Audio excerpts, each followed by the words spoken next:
नमस्कार मेरे प्यारे साथियों, गुड मॉर्निंग मेरे प्यारे विद्यार्थी। जय श्री कृष्णा। कैसे हो आप सभी लोग? गुड मॉर्निंग मेरे प्यारे साथियों, good morning good morning good morning. कैसे हो आप सभी लोग? आ जाइए मेरे प्यारे साथियों। गुड मॉर्निंग दोस्तों, जय श्री कृष्णा। कैसे हो आप सभी लोग? Okay, good morning. आ जाइए। तो जैसा कि आप सभी को विदित है दोस्तों, डेली रात आपकी सुबह 12:30 बजे, दोपहर के 12:30 बजे दोस्तों इनकम टैक्स की एक टेस्ट सीरीज आप लोगों की शुरू की गई है, जिसमें मैं डेली आपको 25 प्रश्नों के माध्यम से इनकम टैक्स की तैयारी आपको कराऊंगा। ये कक्षा दोस्तों कॉमर्स के नेट जेआरएफ विद्यार्थियों के साथ साथ दोस्तों एबीएसटी कॉलेज लेक्चरर के विद्यार्थी और जेवीएन जूनियर अकाउंटेंट के विद्यार्थी सबके लिए दोस्तों बड़ी इंपॉर्टेंट है। सर बिल्कुल दोस्तों, मैं भी अच्छा हूँ दोस्तों। अच्छा, अब टाइम को वेस्ट नहीं करना, टाइम बहुत इंपॉर्टेंट है। एक एक बातों पर चर्चा करेंगे आगे। देखो आगे की बात अपन करते हैं दोस्तों। अगला ए वाला अपने 25 तक पर्सन हमने हो चुके थे। 25 आगे 26 नंबर का प्रश्न है दोस्तों। हम ठीक है सर, आप कैसे? मैं ठीक हूँ दोस्तों। आगे, निम्न में से कौन सा भत्ता आयकर से पूर्णतः कर मुक्त है? मतलब जिसके ऊपर दोस्तों किसी भी प्रकार का कोई टैक्स नहीं लगता, यानी जिसको इनकम के अंतर्गत शामिल नहीं करते। देखो, महंगाई भत्ता, आप जानते हो कि महंगाई भत्ते को दोस्तों एकदम मस्त आप देखो, महंगाई भत्ता जो होता है मित्रों, डीएनएस अलाउंस जो होता है वो आपका टैक्सेबल होता है, जिसके ऊपर टैक्स लगता है। ये सैलरी का पार्ट होता है। House rent allowance, okay, house rent allowance भी दोस्त आप जानते हो टैक्सेबल होता है। यानी हाउस रेंट अलाउंस होता है वो टैक्सेबल होता है, लेकिन इसका कुछ पार्ट क्या होता है? एग्जम्प्ट होता है। यानी कि इसका कुछ पार्ट एग्जम्प्ट होता है। लेकिन डीएनएस अलाउंस जो आपका विदेशी भत्ता होता है, जो आपका फॉरेन अलाउंस होता है दोस्तों, वो आपका क्या होता है? एग्जम्प्ट होता है। लेकिन इसकी कुछ शर्तें होती है। ये एग्जम्प्ट होता है मित्रों ओनली गवर्नमेंट एम्प्लॉय के लिए। अगर गवर्नमेंट एम्प्लॉय को किसी भी प्रकार का कोई फॉरेन अलाउंस अगर मिलता है, तो उस केस में दोस्तों पूरी तरह से कर मुक्त होता है। ओके, यानी दोस्तों ये अगर बात करें ओनली, तो ओनली गवर्नमेंट एम्प्लॉयज के लिए दोस्तों ये कर मुक्त होता है, बाकी किसी एम्प्लॉय के लिए कर मुक्त नहीं होता। ये केवल और केवल गवर्नमेंट एम्प्लॉयज के लिए क्या होता है? कर मुक्त होता है, बाकी किसी भी एम्प्लॉयज के लिए कर मुक्त नहीं होता। ओके मित्रों, और ये अलाउंस मिलता है दोस्तों भारत से बाहर सेवा करने के संदर्भ में दिया जाता है। भारत से बाहर सेवा करने के संदर्भ में दिया जाता है। ओके मित्रों, यहां तक की बात। और हाउस रेंट अलाउंस जो एग्जम्प्ट होता है वो धारा 10 से 13A के अंतर्गत अप टू 10% ऑफ सैलरी तक वो एग्जम्प्ट हो सकता है दोस्तों। ओके, 10% की सैलरी तक एग्जम्प्ट हो सकता है। ये बात भी आप लोगों को ध्यान में रखने की आवश्यकता यहाँ पर होगी। अगला प्रश्न, एक सरकारी कर्मचारी को प्राप्त मनोरंजन भत्ते की कटौती की अधिकतम रकम कितनी है? देखो, मनोरंजन भत्ते की कटौती, तो मनोरंजन भत्ते की कटौती का प्रावधान आयकर अधिनियम 1961 की धारा 16(2) में दी गई है। और आप जानते हो कि मनोरंजन भत्ता जो होता है वो एक तो फुल्ली टैक्सेबल अलाउंस होता है। फुल्ली टैक्सेबल अलाउंस है, फुल्ली टैक्सेबल अलाउंस है फॉर ऑल एम्प्लॉय। ये सभी एम्प्लॉय के लिए फुल्ली टैक्सेबल होता है, यानी फॉर ऑल एम्प्लॉय। यानी ये भत्ता जब किसी को मिलता है मित्रों, तो ये सभी एम्प्लॉयज के लिए दोस्तों फुल्ली टैक्सेबल होता है। okay, सर ये टेस्ट सीरीज किस मोनिका बेटा, ये आपकी इनकम टैक्स की टेस्ट सीरीज के नाम से एक फोल्डर है। वैसे इनकम टैक्स की टेस्ट सीरीज का 2 फोल्डर है, तो जो पुराना फोल्डर है एक आपको तो इनकम टैक्स टेस्ट सीरीज के नाम से 2 फोल्डर आपको मिलेंगे। तो ये दोस्तों पहले वाले फोल्डर मिलेगी, आप थोड़ा चेक कर लेना। आपके दोस्तों स्लेब आपके जो कोर्स के अंदर इनकम टैक्स टेस्ट सीरीज के नाम से 2 फोल्डर बने हुए हैं, तो आप एक फोल्डर में देख लेना, आपको मिल जाएंगे दोस्तों। ठीक है, इनकम टैक्स टेस्ट सीरीज के नाम से 2 फोल्डर है, जिनमें से एक फोल्डर में आपको एक कक्षा मिल जाएगी। ठीक है, आगे, तो मनोरंजन भत्ता जो होता है मित्रों वो फुल्ली टैक्सेबल अलाउंस होता है मित्रों सभी एम्प्लॉय के लिए। लेकिन गवर्नमेंट एम्प्लॉय को इसकी 5,000 रुपए तक की इसको छूट दी जाती है। गवर्नमेंट एम्प्लॉय को 5,000 रुपए तक की छूट मिलती है, अतः 5,000 रुपए तक दोस्तों ये अलाउंस क्या होता है? एग्जम्प्ट होता है। यानी इसके लिए बता दो कि धारा 16(2) में मनोरंजन भत्ते की कटौती के संबंध में क्या कहा गया कि एक्चुअल अलाउंस कितना है, एक्चुअल अलाउंस कितना रिसीव हुआ, एक्चुअल में कितना अलाउंस रिसीव हुआ, उसका 20% ऑफ बेसिक सैलरी, सैलरी का आपका 20% ले लिया जाएगा और रुपीज आ जाएगा 5,000। Okay, which ever is less, इनमें से जो भी कम होगा, अर्थात 5,000 रुपए तक की अधिकतम छूट है, इससे ज्यादा की छूट आप लोग नहीं ले सकते। ओके, बहुत अच्छा। अगला है तो सकल वेतन में कटौती मिलती है। देखो, सकल वेतन में कटौती का प्रावधान जो है वो धारा 16 में दिया गया, धारा 16 में दिया गया। जिसमें धारा 16(1) की जब बात करता हूँ तो वहाँ पर तो दोस्तों मानक कटौती की बात की गई है, स्टैंडर्ड डिडक्शन की बात की गई है। ओके, और स्टैंडर्ड डिडक्शन में कटौती मिलेगी अप टू ₹50,000 तक की। ओके, सेकंड नंबर पे धारा 16(2) में दी गई है दोस्तों आप लोगों की मनोरंजन भत्ता, मनोरंजन भत्ते की कटौती, मनोरंजन भत्ते की कटौती जो अप टू कितनी होती है, ₹5,000 तक की होती है। और एक होती है दोस्तों आपका टैक्स ऑन एम्प्लॉयमेंट की छूट, टैक्स ऑन एम्प्लॉयमेंट की छूट होती है, अर्थात रोजगार पर टैक्स की बात, रोजगार कर की बात होती है। तो इसका मतलब सकल वेतन में से, सकल वेतन में से कटौती मिलती है दोस्तों किसके, मनोरंजन भत्ते की। ओके, एंटरटेनमेंट अलाउंस को दोस्तों सकल भत्ते में से घटा दिया जाता है, अर्थात एंटरटेनमेंट जो अलाउंस होता है उसको सकल वेतन में से घटा दिया जाता है। मानक कटौती स्टैंडर्ड डिडक्शन होती है कितनी, ₹50,000 तक की। मनोरंजन भत्ते की कटौती होती है ₹5,000 तक की। और टैक्स ऑन एम्प्लॉयमेंट की बात आ जाती है तो मनोरंजन भत्ते की कटौती आपको दी जाती है। ओके, एंटरटेनमेंट अलाउंस की कटौती आपको यहाँ पर दी जाएगी। ओके मिला आगे, तो ये बात भी आप लोगों को आ जाएगी। अच्छा अच्छा दोस्तों, इसमें एक बात हो रहा है यहाँ पर, सॉरी सॉरी सॉरी, गलत है गलत है गलत, मैंने गलत कर दिया, गलत है, ये मनोरंजन कर है, नहीं नहीं, व्यवसाय कर की कटौती मिलती है, व्यवसाय कर की कटौती मिलती है, सॉरी दोस्तों, ए आंसर होगा, क्योंकि टैक्स ऑन एम्प्लॉयमेंट की कटौती मिलती है, मनोरंजन भत्ते की कटौती मिलती है, कर की कटौती नहीं मिलती, सॉरी सॉरी। ओके, मनोरंजन कर की कटौती नहीं मिलती, मनोरंजन भत्ते की कटौती मिलती है, ऐसे एग्जाम में तुमसे गलत करा देगा। तो ग्रॉस सैलरी में से 3 तरह की कटौती होती है, एक तो आपकी स्टैंडर्ड डिडक्शन की कटौती होती है जो 50,000 तक होती है, एक मनोरंजन भत्ते की कटौती होती है जो 5,000 तक होती है, और एक टैक्स ऑन एम्प्लॉयमेंट की कटौती यानी व्यवसाय कर की कटौती होती है। तो आगे क्लियर। अगला, वेतन में क्या क्या शामिल होता है, तो आप जानते हो वेतन के अंदर जो मजदूरी को भी शामिल करते हैं, वेतन में पेंशन को भी शामिल करते हैं, और बिक्री और कमीशन को भी शामिल करते हैं, बोनस को भी शामिल किया जाता है, लेकिन भुगतान प्राप्ति पर, भुगतान प्राप्त, जब बोनस को भुगतान होगा तो ही उसको सैलरी में शामिल किया जाएगा। अगर बोनस को ड्यू किया जाता है, बोनस को ड्यू किया जाता है तो उस बोनस की कटौती उसको सैलरी में शामिल अपन नहीं करेंगे। तो अपन जानते हैं सैलरी के अंदर दोस्तों आपकी मजदूरी भी आती है, पेंशन भी आती है, विक्रय पर कमीशन भी आता है, बोनस भी आता है, लेकिन मेरा बोनस को दोस्तों तभी करें, ओके, वास्तव में बोनस जब प्राप्त होता है तो ही उसे सैलरी में प्राप्त किया जाएगा।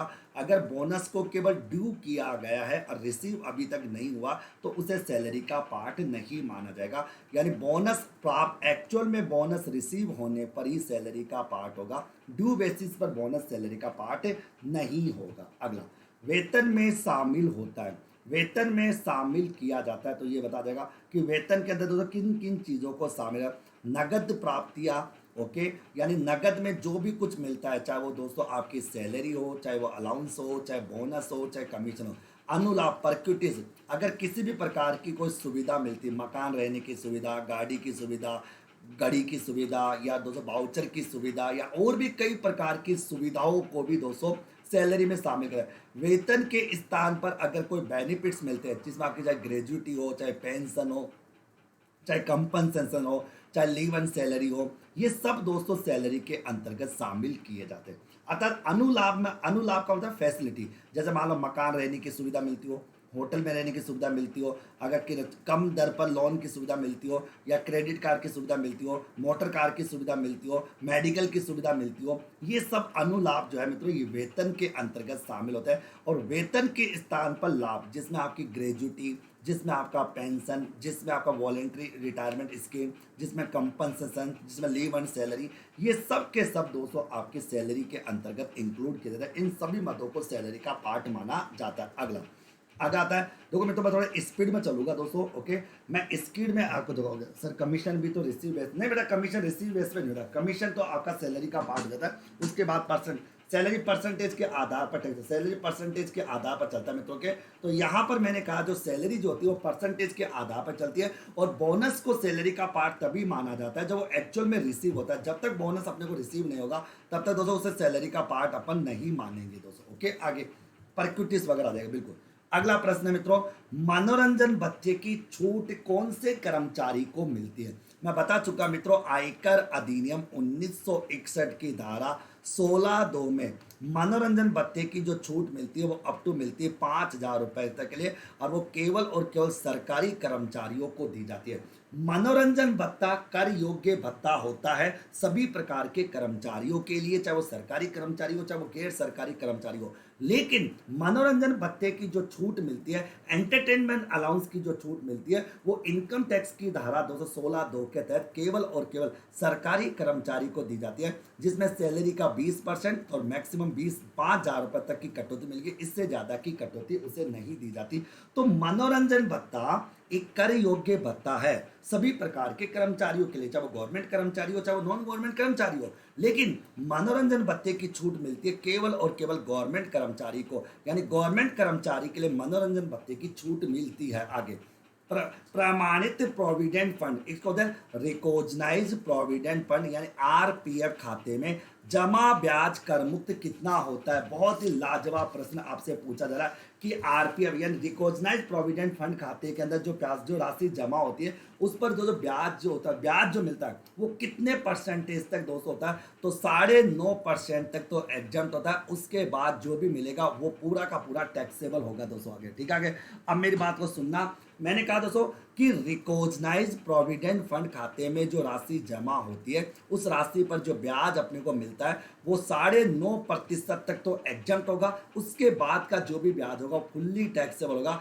यानी दोस्तों 9.5% तक के ब्याज पर किसी भी प्रकार का टैक्स नहीं लगेगा, अतः उस पर किसी भी प्रकार का कोई टैक्स नहीं लगाया जाएगा। उसके बाद जितना भी ब्याज होगा वो पूरा टैक्सेबल होगा, सैलरी का पार्ट होगा।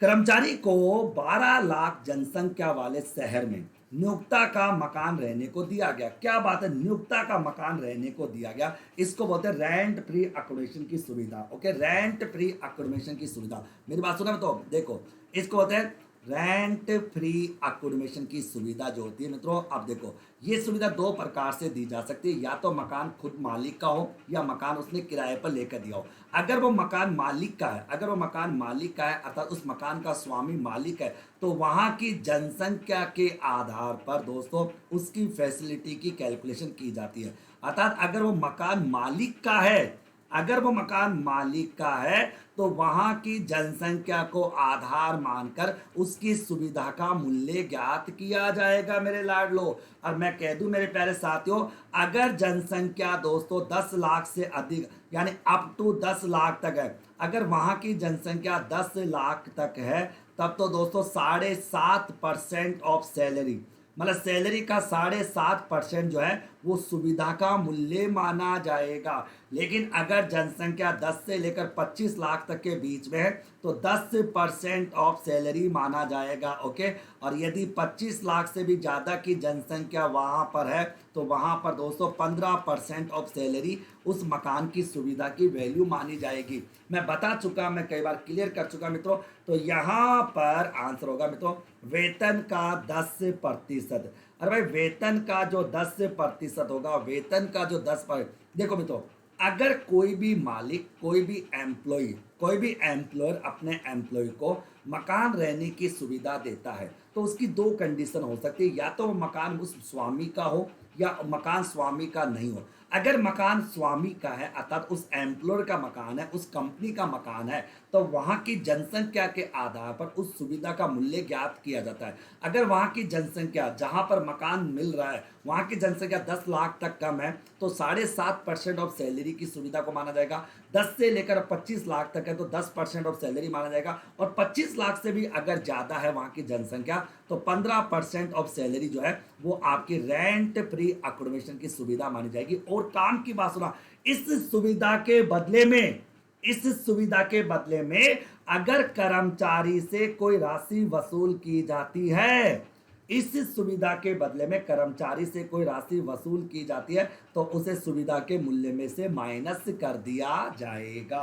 और ये सुविधा दोस्तों सभी प्रकार के कर्मचारियों के लिए क्या होती है, कर योग्य होती है मेरे लाडलो। समझ में आ गया कि सबको अच्छे से। आगे फिर बात करते हैं माली। माली मतलब जो गार्डनर होता है, माली की सुविधा का मूल्य कर योग्य होता है। किनके लिए कर योग्य होता है मित्रों, ये बात आपको समझने आनी चाहिए कि माली की सुविधा का मूल्य कर योग्य कौन से कर्मचारियों के लिए होता है मित्रों।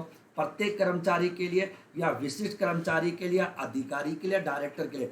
तो माली की सुविधा अगर किसी कर्मचारी को मिलती है तो वो विशिष्ट कर्मचारियों के लिए कर योग्य होती है। अब तुम कहोगे सर विशिष्ट कर्मचारी कौन होते हैं? विशिष्ट कर्मचारी वो कर्मचारी होते हैं जो 3 शर्तों में से अगर एक भी शर्त को पूरा कर लेता है। वो निम्नलिखित 3 शर्तों में से किसी एक शर्त को भी पूरा कर लेता है, या तो वह कंपनी का क्या हो, संचालक हो, या तो कंपनी का क्या होना चाहिए, तो या तो कंपनी का डायरेक्टर होना चाहिए मित्रों के, या कंपनी में उसका सारवान हित हो, कंपनी में उसका सारवान हित हो, सारवान हित हो, अर्थात दोस्तों 20% मताधिकार उसके पास होना चाहिए। दोस्तों ये सारे टॉपिक मैंने आपको डिटेल में पढ़ा रखे, आप लोग अभी तो देखो अभी आपका एग्जाम नज़दीक है, तो अब तो मैं दोस्तों आपको केवल और केवल दोस्तों बहुत सारे प्रश्नों के माध्यम से ही आपकी तैयारी कराऊंगा। कंटेंट मैंने पूरा पहले ही ऑलरेडी पढ़ा रखा है। तो कंपनी में उसका सारवान हित हो या वो कंपनी का संचालक हो। तीसरे नंबर की बात करते हैं, उसकी मौद्रिक इनकम जो है वो 50,000 से अधिक हो, 50,000 से अधिक, 50,000 से अधिक हो, अर्थात उसकी प्रीवियस ईयर में मॉनेटरी टैक्सेबल जो इनकम है वो 50,000 से ज़्यादा होनी चाहिए। अगर इन तीनों में से कोई भी शर्त वो पूरी कर लेता है, इन तीनों में से कोई भी शर्त अगर वो पूरी कर लेता है तो उस कर्मचारी को विशिष्ट कर्मचारी की श्रेणी में शामिल किया जाएगा, और माली की सुविधा जो दी जाती है वो विशिष्ट कर्मचारियों के लिए कर योग्य होती है मित्रों के। आगे अगला, नियोक्ता के लिए शिक्षा की लागत पर 1200 रुपये प्रति माह, 1200 रुपये प्रति माह, 1200 रुपये प्रति माह प्रति बच्चा, यानी 1200 रुपये प्रति माह प्रति बच्चे की बात आती है, तो प्रति बच्चे की बात आती है।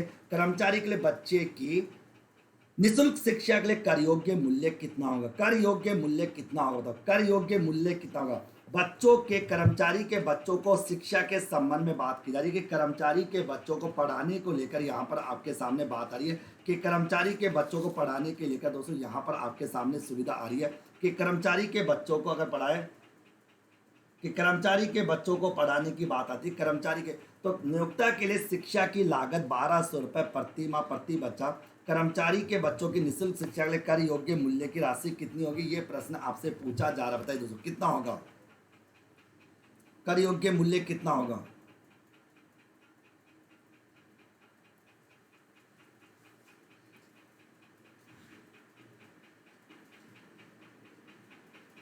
ओके कितना बताओ, कमेंट कर दो जल्दी, बताओ कमेंट करके, देख रहा कौन आंसर है।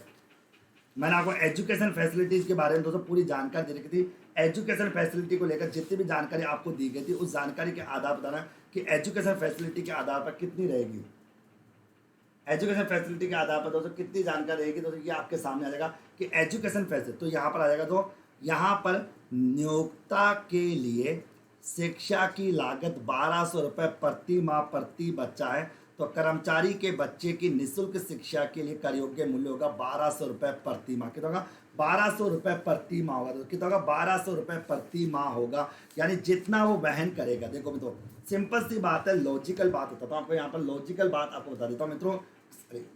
लॉजिकल बात देखो, कर्मचारी के बच्चों के लिए शिक्षा सुविधा। अब देखो अगर नियोक्ता के द्वारा संचालित या प्रशिक्षण संस्थान है, अगर वो संस्थान नियोक्ता का है तो उस स्थिति में तो 1000 रुपये प्रति माह से अधिक न, 1000 रुपये प्रति माह तक उसका कर मुक्त होगा, 1000 रुपये प्रति माह तक कर मुक्त होगा। लेकिन अगर वो मकान नियोक्ता का नहीं है दोस्तों, तो उस स्थिति में जितना नियोक्ता ने चुकाया है वो पूरा का पूरा कर योग्य होगा। जितना चुका दिया दोस्तों वो पूरा का पूरा कर योग्य होगा। यहाँ पर इस चीज़ को समझ जाना, तुम कंफ्यूज हो रहे हो तो। और ये सुविधा जो होती है, ये सुविधा दोस्तों जो मिलती है वो विशिष्ट कर्मचारी के बच्चों, विशिष्ट कर्मचारियों के लिए कर योग्य होती है। अगर नियोक्ता का संचालित है, अगर वो संस्थान नियोक्ता का है जहाँ पर कर्मचारी के बच्चे पढ़ रहे हैं, तब तो दोस्तों वहाँ पर क्या होगा, 1000 रुपये प्रति माह तक एग्जम्प्ट होगा और उसके बाद की अमाउंट टैक्सेबल होगी। लेकिन अगर दोस्तों वो संस्थान नियोक्ता का नहीं है दोस्तों, तो उस स्थिति में दोस्तों नियोक्ता ने जितना पैसा वसूल मतलब वहन किया है, नियोक्ता ने जितना पैसा चुकाया है वो पूरा का पूरा पैसा दोस्तों कर योग्य होगा। तो 1200 रुपये प्रति माह कर योग्य होगा। तो समझ आएगी मेरा। तो देखो, और ये सुविधा दोस्तों विशिष्ट श्रेणी के कर्मचारियों के लिए कर योग्य होगी, अगर संस्थान नियोक्ता का खुद का है तब तो 1000 रुपये तक तो एग्जम्प्ट होगा, उसके बाद की अमाउंट टैक्सेबल होगी। अगर वो संस्थान नियोक्ता का नहीं है तो उस स्थिति में दोस्तों अगर बात करें तो उस स्थिति की बात करें तो उस स्थिति में मेरे प्यारे साथियों वो सुविधा जो होगी वो जितना नियोक्ता वहन करेगा वहाँ तक होगी। क्लियर?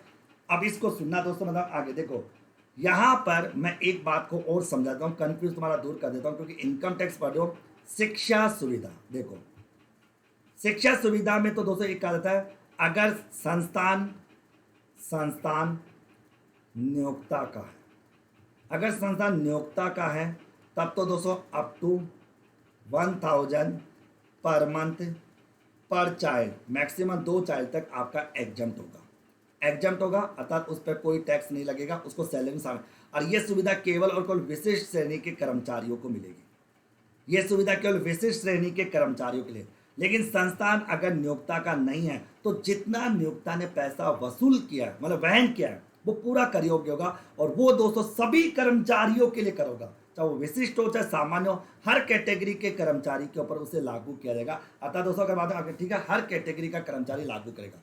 निजी चिकित्सालय बिलों की प्रतिपूर्ति कर मुक्त होती है। तो कि निजी चिकित्सालय की बात करते हैं, अगर प्राइवेट चिकित्सालय में दोस्तों कर मुक्त होती है तो कर मुक्त दोस्तों आप निजी चिकित्सालय, मैंने कहा दोस्तों यहाँ पर बात करो कि निजी चिकित्सालय की अगर बिलों की बात करते हैं, यहाँ पर मैं बात करूँ तो आप लोगों के सामने कि मैंने कहा दोस्तों कि निजी प्राइवेट हॉस्पिटल के बिलों की प्रतिपुष्टि कर मुक्त होती है। तो दोस्तों क्या होती है? शून्य होती है। तो क्या होती है? तो शून्य होती। क्या होती है? तो शून्य होती। क्या होती है? तो शून्य होती है।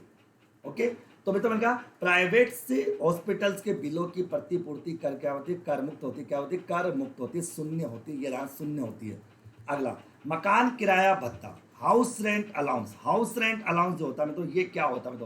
तो हाउस रेंट पूर्णतः कर मुक्त होता है, एक सीमा तक कर मुक्त होता है, बड़े शहरों में कर मुक्त होता है या सरकारी कर्मचारियों के लिए कर मुक्त होता है। तो आप जानते हैं हाउस रेंट अलाउंस की धारा कौन सी है? धारा 10 से 13A के तहत जो होता है वो अपना एक सीमा तक कर मुक्त होता है, एक सीमा तक कर मुक्त होता है। और उसके बाद तो इसका अच्छा, इसके एग्जम्प्ट अमाउंट कैसे निकालते हैं? एक्चुअल एचआरए कितना रिसीव हुआ, मतलब एक्चुअल में कितना एचआरए उसको कर्मचारी को मिलता है। फिर आता है दोस्तों यहाँ पर रेंट पेड, रेंट कितना पेड करता है वो, माइनस करते 10% ऑफ सैलरी, और या करेंगे 40% या 50% ऑफ सैलरी। इन तीनों में से जो भी कम आती है, विच एवर इज लेस, इन तीनों से जो भी कम आएगी वो अमाउंट क्या हो जाएगी? एग्जम्प्ट हो जाएगी, बाकी अमाउंट टैक्स हो जाएगी। अगर उस कर्मचारी को मकान, अगर उस कर्मचारी को मकान मेट्रो सिटी में मिलता है, अर्थात अगर उसको मकान मिलता है कहाँ पर? मुंबई में मिलता है, अगर उसको मकान दिल्ली में मिलता है, अगर उसको मकान कोलकाता में मिलता है, या उसको मकान चेन्नई में मिलता है, तो वहाँ पर तो सैलरी का कितना परसेंट लेगा? 50% ऑफ सैलरी तक दोस्तों एचआरए एग्जम्प्ट हो जाएगा। ओके, अगर मकान मुंबई दिल्ली चेन्नई कोलकाता में मिलता है तो 50% ऑफ सैलरी तक मकान क्या हो जाएगा? एग्जम्प्ट हो जाएगा। ओके, ये बात है। तो एक सीमा तक कर मुक्त होता है धारा 10 से 13A के आधार पर। एक्चुअल में एचआरए कितना रिसीव हुआ, rent paid minus 10% of salary, और 40% या 50% ऑफ सैलरी, इन तीनों से जो भी अमाउंट कम आती है दोस्तों वहां तक एचआरए क्या होता है? एग्जम्प्ट होता है। अगला आता है मकान संपत्ति से आय की गणना करते समय ब्याज को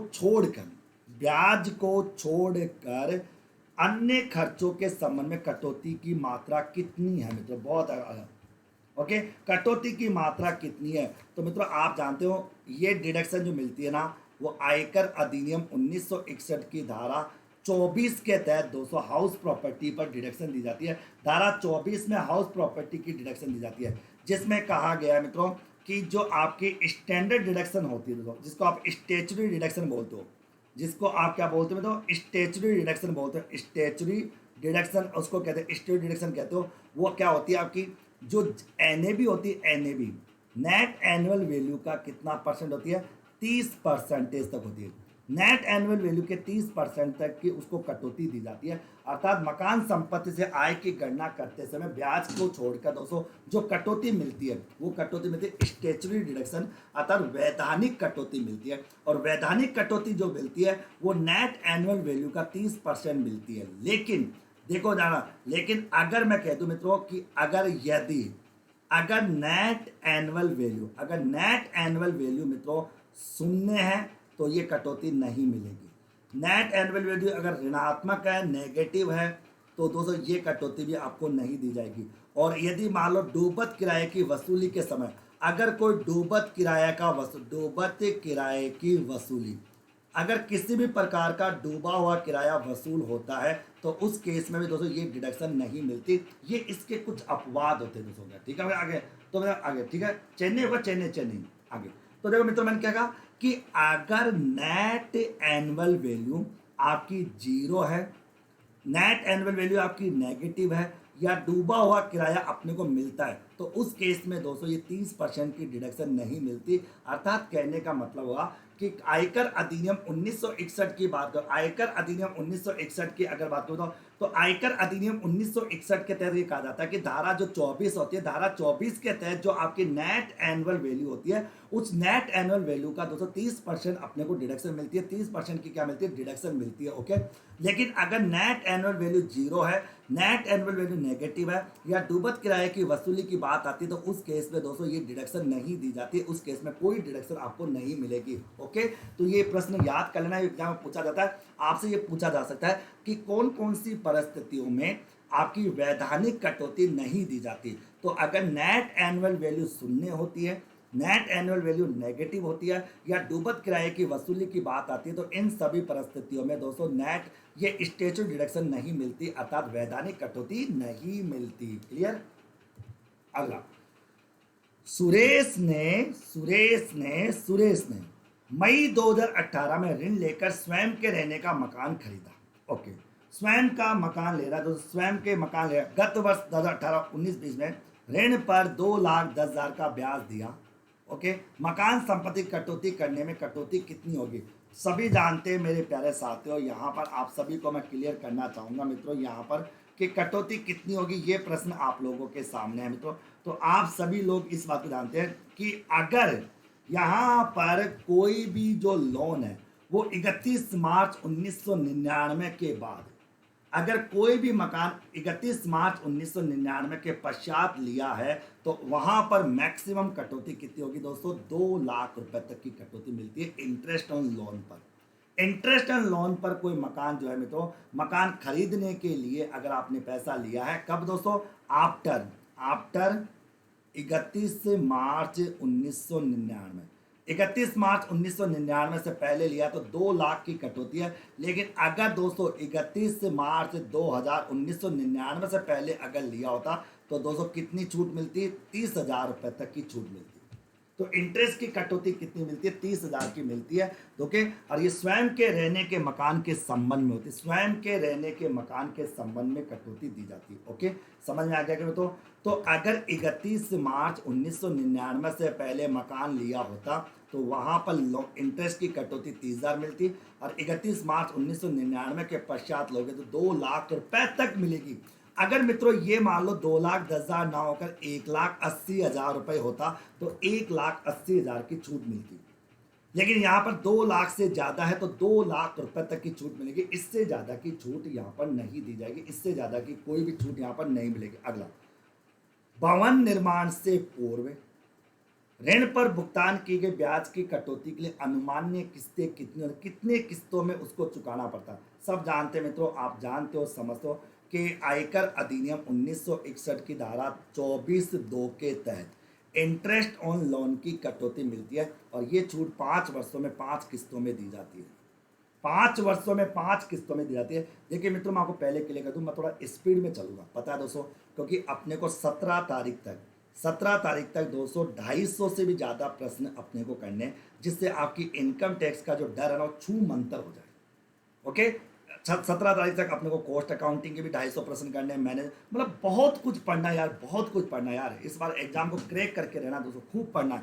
तो भवन निर्माण से पहले पूर्व ऋण पर भुगतान की गई ब्याज की कटौती होगी 5 वर्षों में 5 किस्तों में। 5 वर्षों में कितने किस्तों में, 5 किस्तों में होगी। आगे, स्वयं के रहने के मकान के नवीनीकरण हेतु, देखो सुना, नवीनीकरण की बात करा, खरीदने की बात नहीं करा, खरीदने की या बनाने की बात नहीं करा, केवल उसका रिकंस्ट्रक्शन कराने की बात कर रहा है। और ये बात करा दोस्तों 2019-20 में मतलब 31 मार्च के बाद लिया है, तो 1,20,000 का ब्याज है, तो मकान पर कटौती मिलेगी 30,000 रुपए की। अब सुनना मित्रों, तुम कहोगे सर ये इंटरेस्ट और लोन की कटौती 30,000 की कब कब मिलती है? इसके लिए दो शर्तें हैं। इसके लिए दो शर्तें। पहली शर्त, यदि लोन यदि लोन 31 मार्च 1999 से पहले लिया गया हो, या तो लोन दोस्तों 31 मार्च 1999 से पहले लिया गया हो तो 30,000 की छूट मिलेगी। दूसरी शर्त, अगर लोन 31 मार्च 1999 के बाद लिया है, लेकिन क्यों लिया है? केवल नवीनीकरण कराने के लिए, खरीदने के लिए या बनाने के लिए नहीं, तो उस केस में भी छूट कितनी मिलेगी? 30,000 रुपए की मिलेगी। कौन सी धारा के तहत? धारा 24(2) के तहत। मेरी बात दिमाग में घुसी क्या? तो दोस्तों मकान पर लिए गए ऋण पर ब्याज की कटौती 30,000 रुपए भी मिलती है और 2 लाख मिलती है। 30,000 की कटौती तो तब मिलती है जब या तो लोन 31 मार्च 1999 से पहले लिया हो, चाहे वो किसी भी पर्पज के लिए लिया हो, चाहे वो बनाना खरीदना कुछ भी करना हो, या तो ओके, या मकान का जो लोन है वो 31 मार्च 1999 के बाद लिया हो, लेकिन क्यों लिया है? मकान का रिकंस्ट्रक्शन कराने के लिए, मकान का नवीनीकरण कराने के लिए, तो भी 30,000 की छूट मिलेगी। ओके, लेकिन अगर मकान बन अच्छा दोस्तों, यहाँ पर मकान बनाने के लिए लेता या मकान खरीदने के लिए लेता, अगर यही प्रश्न होता और ये कहता कि स्वयं के रहने के मकान बनाने के लिए लोन लिया होता, तो छूट मिलती 1,20,000 की। क्यों? क्योंकि 2 लाख तक की छूट मिलेगी, जबकि ब्याज तो 1,20,000 का ही है, तो 1,20,000 तक की छूट मिल जाती अगर ये मकान नवीनीकरण के लिए ना होकर खरीदने के लिए या बनाने के लिए होता तो। अरे 2 लाख रुपए तक मिलती, 2 लाख रुपए तक है, ब्याज तो 1,20,000 ही है, 2 लाख रुपए तक मिलती है, लेकिन ब्याज जब 1,20,000 है तो छूट भी 1,20,000 की ही मिलेगी। बताओ, मैं तो सारा कॉन्सेप्ट क्लियर हो रहा है आपका?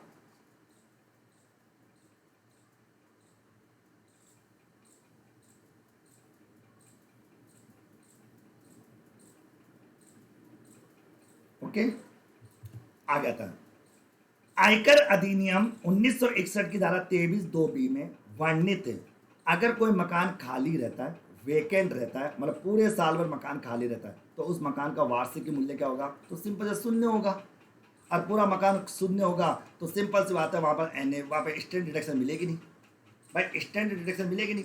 तो अगर कोई मकान पूरे वर्ष खाली पड़ा रहता है, अगर कोई मकान पूरे साल तक खाली पड़ा रहता है, तो उस केस में उसका वार्षिक मूल्य क्या होता है? उस मकान का वार्षिक मूल्य यानी ग्रॉस एनुअल वैल्यू उसकी 0 होती है। आयकर के उद्देश्य के लिए मकान का मतलब क्या होता है? आयकर के उद्देश्य के लिए मकान का मतलब क्या होता है? रहने का मकान, कार्यालय के उपयोग हेतु मकान, गोदाम, मकान में ये सभी शामिल है। बिल्कुल दोस्तों। तो देखो, आप जानते हो कि हाउस प्रॉपर्टी हेड के तहत कोई भी इनकम तभी टैक्सेबल होती है जब मकान हो। अब वो मकान रहने का भी हो सकता है, वो कार्यालय के उपयोग हेतु भी काम में ले सकते हैं, उसका गोदाम में भी काम लेते हैं। तो मकान के अंतर्गत सभी प्रकार के मकानों को शामिल किया गया, यानी मकान के अंतर्गत दोस्तों पहले, क्योंकि हाउस प्रॉपर्टी हेड में कोई भी इनकम टैक्सेबल होगी, उसके लिए सबसे पहली शर्त है मकान का होना जरूरी है। मकान का होना जरूरी, जब तक मकान नहीं होगा दोस्तों, यानी मकान का होना जरूरी है, मकान नहीं तो दोस्तों फिर हाउस प्रॉपर्टी का कोई लेना देना ही नहीं है। तो मकान का होना जरूरी है। अगला, किराए पर उठे हुए मकान के निर्माण हेतु लिए गए ऋण पर, ओके ओके, सुनो सुनो सुनो, किराए पर दोस्तों, किराए पर उठाया गया, तो किराए पर उठाए गए मकान की बात आ रही है। स्वयं रहने का मकान नहीं दोस्तों, ये खुद के रहने का मकान नहीं है, ये वो मकान है जो किराए पर उठा है। मकान के निर्माण के लिए लिए गए ऋण पर ब्याज की अधिकतम कटौती कितनी होगी? कोई लिमिट नहीं है। जो 30,000 की लिमिट और जो 50,000 की जो 30,000 की और जो 2 लाख की जो लिमिट है ना, वो लिमिट केवल और केवल स्वयं के उपयोग हेतु लिए गए मकान के लिए। कोई मकान जो स्वयं के उपयोग के लिए काम में लिया जाता है, उसकी एनएबी क्या होती है? 0 होती है, ये सब जानते हैं। उस पर एनएबी 0 होती है और उसकी स्टैंडर्ड डिडक्शन भी 0 होती है। उस पर केवल और केवल इंटरेस्ट ऑन लोन की छूट मिलती है, और वहाँ पर हाउस प्रॉपर्टी की इनकम क्या आती है? नेगेटिव आती है। कौन? जब मकान स्वयं के रहने के काम में लिया जाता है। क्योंकि सीधी बात है, जब मकान स्वयं के रहने के काम में लिया जाएगा तो उस मकान की नेट एनुअल वैल्यू 0 होगी। ओके। और उसमें दोस्तों जब नेट एनुअल वैल्यू जीरो होगी तो उस पर स्टैंडर्ड डिडक्शन नहीं दी जाएगी, उस पर केवल इंटरेस्ट ऑन लोन की डिडक्शन मिलेगी, जो भी 30,000 या 2 लाख जो भी कंडीशन होगी उस आधार पर मिल जाएगी। लेकिन अगर कोई मकान किराए पर उठाया गया या किराए पर दिया गया, वहां पर इंटरेस्ट है 50 हो, 2 लाख हो, 5 लाख हो, 10 लाख हो, कितना भी हो, वहां पर अधिकतम छूट नहीं है, कोई लिमिट नहीं है दोस्तों। अगला प्रश्न, स्वयं के व्यापार के उपयोग में आने वाले मकान की आय होती है। ओके, बड़ा प्यारा सा प्रश्न। तो स्वयं के उपयोग के यानी खुद के उपयोग के व्यापार में काम में आने वाले मकान की इनकम क्या होती है? जीरो होती है, क्योंकि वो बिजनेस एंड प्रोफेशन की इनकम मानी जाती है। अगर कोई व्यक्ति अपने खुद के मकान की बात कर रहा है, अपने स्वयं के व्यापार में अपना मकान काम में ले रहा है, तो उस केस में दोस्तों वो इनकम हाउस प्रॉपर्टी की इनकम ना बनकर वो बिजनेस एंड प्रोफेशन की इनकम बन जाती है। वो हाउस प्रॉपर्टी की इनकम ना बनकर बिजनेस एंड प्रोफेशन में बन जाती है। ये बात आपको ध्यान, इसका मतलब दोस्तों ये ध्यान में तो कि यदि करदाता दोस्तों व्यापार करता है तो ऐसा और वो ऐसा व्यापार करता है जो व्यापार की इनकम कर योग्य होती है, तो दोस्तों इस ओके, तो वो हाउस प्रॉपर्टी की इनकम व्यापार की इनकम होगी, अन्यथा दोस्तों अन्य साधनों की इनकम होगी, उसे हाउस प्रॉपर्टी की इनकम में शामिल नहीं किया जाएगा। अगला प्रश्न, स्वयं के रहने के मकान का, देखो सुना, यहां पर आ रहा है स्वयं के रहने के मकान, तो जो मकान स्वयं के रहने का होता है उसकी नेट एनुअल वैल्यू क्या होती है? जीरो होती है, तो उसकी स्टैंड डिडक्शन भी क्या होगी? जीरो होगी। तो मकान 2011 में क्रय किया जिस पर दोस्तों 9,75,000 रुपये का लोन लिया, ब्याज की कटौती होगी, जबकि गत वर्ष में ब्याज 1,50,000 ड्यू है। ओके, 1,50,000 का ब्याज ड्यू है, तो कटौती कितनी मिलेगी? तो भाई साहब 1,50,000 की मिलेगी, क्योंकि 2 लाख रुपए तक की कटौती मिलेगी, तो 2 लाख रुपए तक की कटौती आप ले सकते हो। ओके, 2 लाख रुपए तक की कटौती ले सकते हो, क्योंकि मकान जो है वो खरीदने के लिए बनाया है, और 31 मार्च 1999 के बाद का लोन है ये। अगला प्रश्न, स्वयं के रहने के मकान का वार्षिक मूल्य क्या होता है? तो वार्षिक मूल्य क्या होता है? जीरो होता है दोस्तों। स्वयं के रहने के मकान का वार्षिक मूल्य जीरो होता है, और जो मकान स्वयं के रहने का होता है उस पर दोस्तों वैधानिक कटौती नहीं मिलती। ओके, बता के तो मतलब स्वयं, मैंने कहा कि स्वयं के रहने के मकान का जो वार्षिक मूल्य है वो जीरो होता है, और स्वयं के रहने वाले मकान पर जो है वो वैधानिक कटौती नहीं मिलती, अर्थात जो 30% की जो वैधानिक कटौती होती है वो वैधानिक कटौती नहीं दी जाती। ये बात आपको समझ आगे। कौन सी मकान संपत्ति से आय कर योग्य नहीं होती? तो देखो, अगर कोई फार्म हाउस है, फार्म हाउस की इनकम दोस्तों मकान संपत्ति में कर योग्य नहीं होती। राजा का कोई महल है, वो भी इनकम दोस्तों मकान प्रॉपर्टी में नहीं आता। या बिजनेस का कोई बिल्डिंग है, वो भी हाउस प्रॉपर्टी में नहीं आता, वो बिजनेस चला जाता है। तो ये सभी वो मकान है दोस्तों जिनकी, यानी कोई अगर मान लो फार्म हाउस से कोई इनकम होती है, वो हाउस प्रॉपर्टी की इनकम नहीं होती। अगर राजा के महल से कोई इनकम होती है, वो हाउस प्रॉपर्टी की इनकम नहीं होती। अगर व्यापारिक भवन से, बिजनेस की किस बिल्डिंग से कोई इनकम होती है, तो दोस्तों वो इनकम भी हाउस प्रॉपर्टी की इनकम में नहीं आती। अगला प्रश्न, एक मकान संपत्ति का वार्षिक मूल्य कितना दे रखा है? 1,20,000 दे रखा है। इस मकान के बराबर के स्वयं स्वामी बी और सी है, तो बी की सब मकान संपत्ति से इनकम कितनी होगी, ये प्रश्न पूछा जा रहा है। देखो, तो आप जानते हो यहाँ पर नेट एनुअल वैल्यू कितनी दे रखी है? 1,20,000 की दे रखी है। इसमें से अपन 30% की क्या लगाएंगे? स्टैंडर्ड डिडक्शन लगाएंगे या स्टेचुरी डिडक्शन लगाएंगे। तो 1,20,000 ये हो गया 36,000 हो जाएगा दोस्तों। 36,000 की बात आ जाएगी तो दोस्तों ये आ जाएगा 4 हो जाएगा दोस्तों, और ये हो जाएगा आपका 8, 84,000। तो इसका मतलब इस मकान की इनकम 84,000 होगी। इस इनकम को 2 भागों में बांट देंगे, बी और सी में, तो 42,000 तो मिल जाएंगे बी को और 42,000 मिल जाएंगे सी को। तो इस प्रकार से 42,000 की इनकम किसकी हो जाएगी? बी की हो जाएगी। क्योंकि आप जानते हो एक मकान संपत्ति का वार्षिक मूल्य, कितना देगा? 1,20,000 दे रखा है। इस 1,20,000 में से आप जानते हो धारा 24(2) के तहत 200 स्टेचुरी डिडक्शन मिलती है, वो कितनी मिलेगी? 30%। तो 1,20,000 का 30% 36,000। तो बताओ इस मकान की इनकम कितनी होगी? इनकम होगी 84,000। इस 84,000 को ए और बी दो आधा बांट लेंगे, तो 42,000 बी को और 42,000 सी को मिल जाएगा। बात खत्म, 150 रामायण खत्म। अगला प्रश्न, एक मकान का वार्षिक मूल्य कितना दे रखा है? 40,000 दे रखा है। धारा 24(a) के अंदर वैधानिक कटौती कितनी मिलेगी? आ जाओ मित्रों, देखो सभी जानते हैं कि नेट एनुअल वैल्यू कितनी दे रखी है? 40,000 की दे रखी है। इस पर आप जानते हो मित्रों धारा 24(a) बोलो या 1 बोलो, 30% की वैधानिक कटौती मिलती है। तो कटौती कितनी होगी, 12,000 की होगी तो 12,000 की कटौती होगी, कितनी होगी, 12,000 की कटौती हो जाएगी। अब टैक्सेबल इनकम हो जाएगी दोस्तों आपकी 28,000 की हाउस प्रॉपर्टी की इनकम यहाँ पर हो जाएगी। ओके, तो दोस्तों ये थे आज के आपके 50 इंपॉर्टेंट प्रश्न जो मैंने करा दिए। डेली देखो मैंने वादा किया था आपका, डेली दोस्तों दोपहर के 12:30 बजे से लेकर लगभग 1:30 बजे तक दोस्तों आप लोगों को मैं 25 प्रश्न कराऊंगा दोस्तों लगातार 10 दिन तक, और 250 प्रश्नों के माध्यम से आपका पूरा रिवीजन करा दूंगा। दोस्तों मैं इसको रिवीजन इसलिए बोल रहा हूं क्योंकि ऑलरेडी मैंने इनकम टैक्स आपको 2-3 बार पढ़ा चुका हूं। मैंने आपको इनकम टैक्स पूरी डिटेल में भी पढ़ा दी, इनकम टैक्स की मैंने टेस्ट सीरीज भी शुरू कर दी। तो बताओ मित्रों मजा आ रहा है या नहीं आ रहा है? यस या नो, पहले ये बताओ सभी को मजा आ रहा है नहीं आ रहा? बताओ इस बार आप सभी लोगों का जेआरएफ होगा या नहीं होगा? बताओ इस बार आप लोगों को जेआरएफ का प्रमाण पत्र लेकर मेरे लाइव सेमिनार में सबको जुड़ना है। इस बार आपको जेआरएफ का प्रमाण पत्र लेना है और लाइव से लाइव में आपको जुड़ना है, मतलब लाइव से मैं। ओके, अच्छा दोस्तों स्पीड में थोड़ी तेज रखूंगा, स्पीड में थोड़ी तेज रखूंगा क्योंकि मित्रों समय कम है और अपने को पढ़ना बहुत है। और आप लोगों ने पढ़ रखा है, केवल रिकॉल कर रहे हैं। 2 बजे आज क्लास होगी क्या? नहीं बेटा आज क्लास नहीं होगी, मैं बता दूंगा जब भी क्लास होगी। अब क्लास रात को एक तो रात को होगी 11:30, और जब भी होगी मैं बता दूंगा, ठीक है?